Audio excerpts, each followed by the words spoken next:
Bonjour Aïssa, c'est la vache. Bonjour Aïssa, bonjour à tous les auditeurs qui nous écoutent. Alors Aïssa, la semaine dernière, nous nous étions intéressés sur les origines non africaines de l'excision. En fait, on avait parlé des différents peuples du monde entier en fait qui l'a pratiqué. L'excision continua à être pratiquée en Europe jusqu'à la dernière guerre mondiale. Et le dernier cas recensé concernait une fillette de 5 ans qui date de 1948 et publié dans le média, excusez mon anglais, International Journal of Health. Et ensuite, aux États-Unis, l'Official Surgery Society, pardon, je vais y arriver, se fit la propagandiste de l'ablation de l'organe sexuel de la femme dans lequel siégeait le diable et l'excision fut pratiquée jusqu'en 1925. Donc, nous pouvons dire que l'excision est une pratique animiste, coutumière et non religieuse en se référant à comment, puisque, par exemple, en Afrique noire, toutes les populations ne pratiquent pas l'excision. Ouais. D'autant plus qu'on sait aussi que l'Afrique noire a eu une invasion étrangère de tous les côtés depuis des siècles et des siècles. Donc, il y a eu forcément des cultures qui se sont imbriquées et les différentes populations africaines qui l'ont pratiquée l'ont totalement intégré et perduré dans leur propre tradition. Maintenant, une question se pose, Aïssa.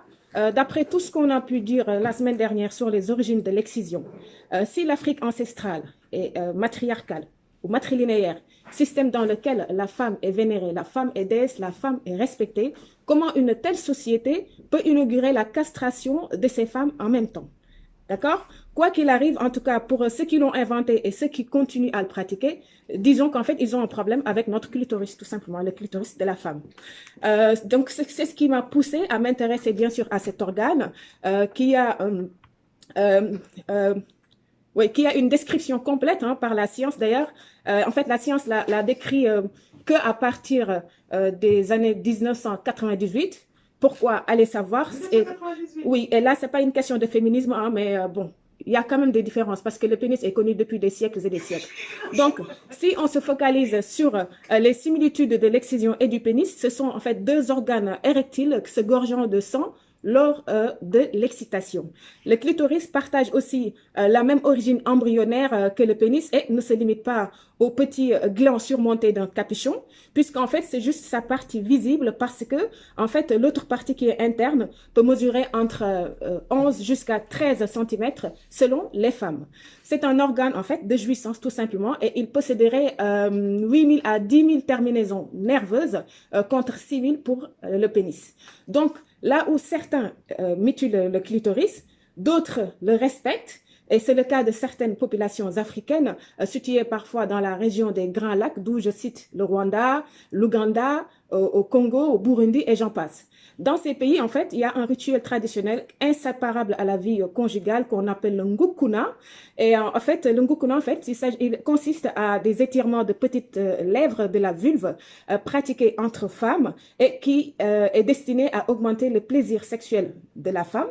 Oui, mais aussi, ce rite est considéré en fait comme une condition de fécondité féminine. Et ça a été interdit bien sûr par l'Église catholique lors de la colonisation de l'Afrique noire. Ou encore, quand on prend le cas des premiers vibromasseurs en Occident, qui ont été créés en fait pour le corps médical afin de soulager des jeunes filles et les veuves d'humeur pesante ou désagréable. Nous avons aussi eu en fait ce qu'on appelle le massage vulvaire qui a été au programme des cures de thermalisme. Cependant, les fondements sur lesquels repose aussi la pratique de l'excision divergent selon les communautés, selon les groupes, les régions, les populations, etc. Et c'est pour cela d'ailleurs qu'il y a eu différentes justifications qui sont évoquées par les populations concernées pour légitimer et perdurer la pratique de l'excision. Donc l'excision qui est une pratique coutumière, culturelle ou spirituelle selon les uns les autres. Elle est aussi pratiquée comme un rite, par exemple, de passage au même titre que la circoncision pour certaines populations africaines, car considérée comme un marqueur de genre, de classe, d'âge, voire même d'appartenance ethnique. Mais le problème est que la dernière, c'est-à-dire la circoncision, en fait, ne va pas impacter plus tard l'épanouissement sexuel du garçon. Alors que, il me reste 2 minutes. 2 minutes ou 2 secondes? 2 minutes. Ah donc, oui, alors que je disais que la fille risque d'avoir des problèmes dans son intimité plus tard, où on va parler peut-être comment on appelle ça, d'anxiété, de dépression répétitive, tu vois, en fait, il y a toutes sortes de problèmes que ça peut créer, ou même, en fait, au niveau de l'accouchement, par exemple, voilà, parfois on peut... Ouais, c'est vrai qu'avec l'anesthésie, on a eu du mal à des gros problèmes, en tout cas pour accoucher. Tout à fait, il y en a beaucoup, ouais. Alors, il y a d'autres populations aussi qui pratiquent l'excision en donnant en fait l'explication spirituelle en disant qu'en fait, vu qu'en fait, ils pratiquent l'excision pour enlever ce qu'on appelle l'androgynie des uns et des autres, c'est-à-dire quand on parle de la fille, son côté masculin, c'est le clitoris, donc il faut l'enlever.